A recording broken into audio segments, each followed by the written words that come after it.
I thought I was being clever putting this note board on the fridge, but I hadn't got my dry erase pens out. So I put a sticky note there with the things my kids and husband needed to do the next day, thinking there's no way anyone can miss it. When I got up, I work nights. The list was nowhere to be found and nothing was done. I asked my husband about it. He said, "What list?" My 11-year-old says, "Oh, I think I saw one on the floor." My 6-year-old says, "Oh, that might be the one I accidentally picked up and drew numbers on." And my husband says, "Oh, you mean that one I picked up and threw away?" Welcome to Best Laid Plans and the very beginning of my 15-month journey to health, wealth, and happiness. I guess I'm hoping that I might find someone out there that can relate to this beautiful mess of mine. Hi, I'm Janae, and I teach productivity that sticks. If you're interested in planning your perfect life, be sure to subscribe so you don't miss some big announcements coming up very soon. Today is Wednesday, October 9th, and before we dive into the plans, I want to show you how I prepare myself for a really great morning. It is neither tea nor black coffee. It is Bulletproof Hot Chocolate. Bulletproof coffee is the invention of the father of biohacking, Dave Asprey, and I tend to follow the bulletproof diet whenever possible. However, I do not drink coffee or tea, but still want the benefit of an intermittent fast that Bulletproof coffee creates, so enter Bulletproof Hot Chocolate. Products I use will be detailed in the blog post link below. This is all of the stuff that goes into my morning drink. I'm refilling everything today, but it really only takes me a few minutes each morning to make this, and I get a boost of energy that doesn't require a big breakfast or caffeine, and I'm not hungry for hours. I start with my Vitamix blender. You can't use something enclosed like the Bullet Mixer unless you use the blender attachment because you're blending hot water into it. And I find the more powerful your blender is, the creamier the result is as it blends the oils into the water. First, I add about a tablespoon of brain octane. That's the C8 or caprylic acid refined from the coconut oil, which provides the highest ketones of all of the coconut oil components. Then in goes 1 to 2 tablespoons of unsalted grass-fed butter for the high-quality fat and vitamin K2. I'll put in half a teaspoon of Vanilla Max, which is organic vanilla beans. Next, a heaping tablespoon of chocolate powder. I'm not adding anything here because I emptied the can into the mixer. Then a teaspoon or 2 of sugar. I use xylitol or a mix of xylitol and erythritol. Finally, 150 to 200 milliliters of hot water.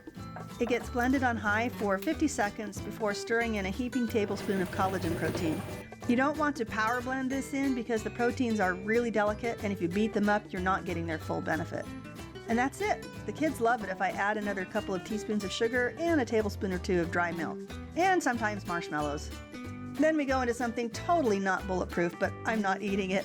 My mom had a busy day and I have a busy night coming up, so we opted for some frozen pizza for the kids, and these were on sale at Target. I'll let that play in the background while we go over the actual accomplishments for the day, which was obviously not braised cabbage.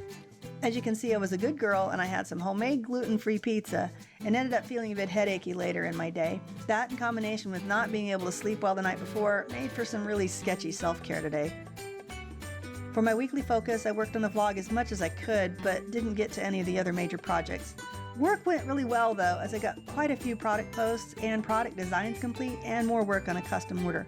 The kitties were amazingly polite when I did my printing and I got my orders out.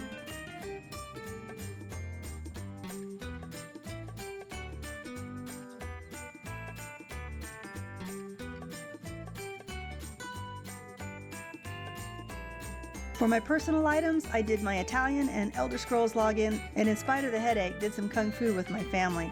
The kids are having a lot of fun with it. See, I didn't say whole lot of fun. Alright, I guess I did anyway. We didn't really eat dinner together, so we only got our bedtime family study done. For housekeeping, I only had 1 soap that needed refilling, and I cleaned the drains. If you've never done this before, I can't recommend it enough. It's cheap and easy and will keep your drains clear. It can even get rid of some clogs if they're draining slow.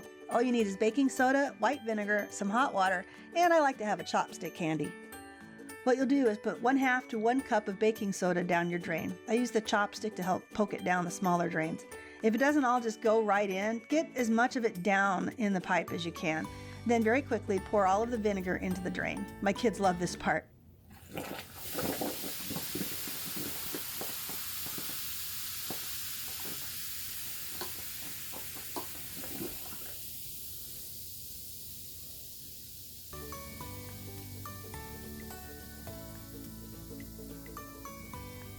You want to wait for at least 10 minutes to let it do its work of helping dissolve the crud in the pipes. Make sure nobody runs any water into that sink or drain while this is working. Then you want at least half a gallon of hot water. I use the chopstick to keep it safe. Have you ever exploded boiling water in the microwave? If you poke a chopstick into it, it lets the bubbles escape and you don't run the risk of it bursting all over the place and getting burned. After the vinegar and soda has had a chance to work, pour all of the hot water in to finish it up. I do my bathroom sinks, my tub and shower drains, and both sides of my kitchen sink. I like to do this once a month when I can. I worked on the bookkeeping, but it isn't complete, so I put a plus next to it. The kids really nailed their chores today, despite the mishap with the list. Unfortunately, cleaning the schoolroom apparently meant pile things into a precarious tower so Mommy tips over a bucket of Legos balancing on the top. I just barely looked at it and it came toppling down. I'm surprised I didn't wake the whole house up. I rewarded myself today with some homemade ramen. I boiled some chicken broth along with a bit of rice vinegar, ponzu, and sriracha sauce. For veggies, I prepped some frozen corn, dried seaweed, and dried cloud ear mushrooms. Those are the kind you find in hot and sour soup. When the broth is boiling, I poach a couple of eggs in it and then add my vegetables to cook. These particular rice noodles cook really fast, so a minute before my eggs are done, I add them in as well. I'd better not be in a hurry to get to bed because this takes at least 15 minutes to cool off enough for me to eat. Thank you for choosing to spend your time with me. I hope I was able to be of some help and encouragement to you, and I'll see you for tomorrow's best laid plans. That bulletproof